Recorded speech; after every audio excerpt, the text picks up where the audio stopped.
Salut tout le monde, 13e épisode du journal de bord d'un doctorant toujours confiné.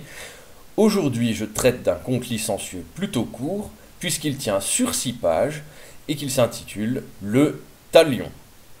Je le rappelle, dans la loi ancienne, notamment dans l'Ancien Testament, le talion consiste en une punition, une vengeance, une rétribution égale à l'offense effectuée.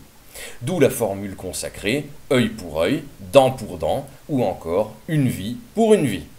Ce conte prend place dans la ville de Saint-Quentin, qui a produit de nombreux hommes de lettres, nous précise Sade, et je suis allé le vérifier, c'est tout à fait vrai, drôle de hasard, puisqu'il faut ajouter à cette liste prestigieuse des savants, des hommes politiques, des religieux et des botanistes, et même par-dessus le marché, des explorateurs.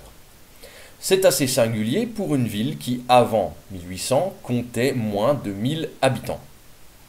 Et Sade aurait eu vent de cette histoire par l'œuvre d'un grand écrivain du XVIIe siècle qui aurait écrit à ce sujet 10 ou 12 ans auparavant. Bien sûr, tout cela n'est sûrement qu'une mise en scène narrative, mais avec Sade, le contenu caché est très souvent au rendez-vous. J'ai donc fait mon travail d'enquête ou de recherche, si vous voulez, et il se pourrait bien que l'auteur auquel Sade fait allusion soit en fait Jean-Baptiste Henri du Trousset de Valincourt, mort en 1740. C'est un clin d'œil possible à cet historiographe académicien décédé au moment où Sade écrit, puisqu'avant le divin marquis, il avait, lui aussi, écrit des fables. Je laisse là mes spéculations d'ordre historique et vous raconte sans plus tarder l'histoire du jour. Elle met en scène M. d'Esclaponville, âgé de 28 ans, sa femme et sa cousine, âgée de 22 ans, religieuse depuis ses 18 ans, nommée Sœur Pétronie. M. d'Esclaponville aime sa cousine plus que sa femme et trompe régulièrement sa femme avec cette dernière. Lorsqu'elle l'apprend, sa femme l'accuse d'infidélité. Mais le sournois M. d'Esclaponville rétorque qu'en couchant avec une religieuse, nul péché n'est commis et qu'on s'ouvre au contraire l'accès au paradis en nettoyant son âme spirituellement par l'acte charnel. Madame d'Esclaponville ne se laisse pas berner et s'attelle à trouver un moyen plus radical de corriger le comportement de son époux.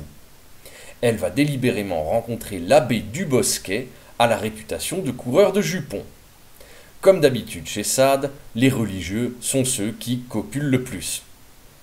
Ils entretiennent une relation très approfondie dans l'adultère pendant un mois, et la rumeur vient aux oreilles de M. d'Esclaponville que lui aussi a été trompé.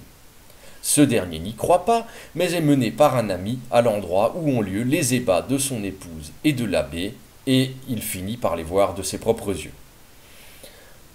M. d'Esclaponville attend le repas, puis traite sa femme de putain.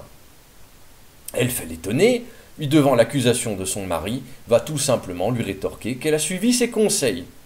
Elle a couché avec l'abbé parce que c'est un homme de Dieu, et qu'il lui ouvre ainsi le chemin des cieux. Par conséquent, elle n'est pas une catin, mais une sainte, et elle ajoute, pour parfaire le tableau, que l'abbé a la plus grosse clé pour ouvrir le chemin de la béatitude qu'elle a jamais vu, achevant de ridiculiser son mari en le traitant indirectement d'homme moins bien membré que son amant. On comprend alors pourquoi le conte s'intitule Le Talion, et il illustre à merveille la question de l'infidélité dans l'histoire des couples depuis que l'homme vit en société monogame. Il ou elle couche ailleurs, alors on se venge en faisant de même, pensant égaliser le score ou remettre les compteurs à zéro, adoptant un comportement destructeur et sûrement infantile dans tous les cas. Là où Sade est ingénieux, c'est qu'il ne prend pas parti et laisse l'histoire s'achever sans préciser de morale. La réplique de l'épouse tombe comme une sentence moqueuse, et on en reste là. Cela montre à quel point Sade n'en a que faire de la morale chrétienne, mais aussi que, dans sa pensée, la femme a rigoureusement la même liberté sexuelle que l'homme. Quant au talion, il ne décide même pas si c'est bien ou mal.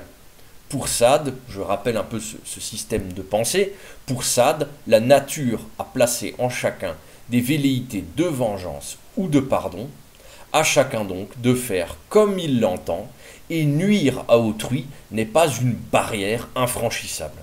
C'est tout pour cet épisode, salut tout le monde.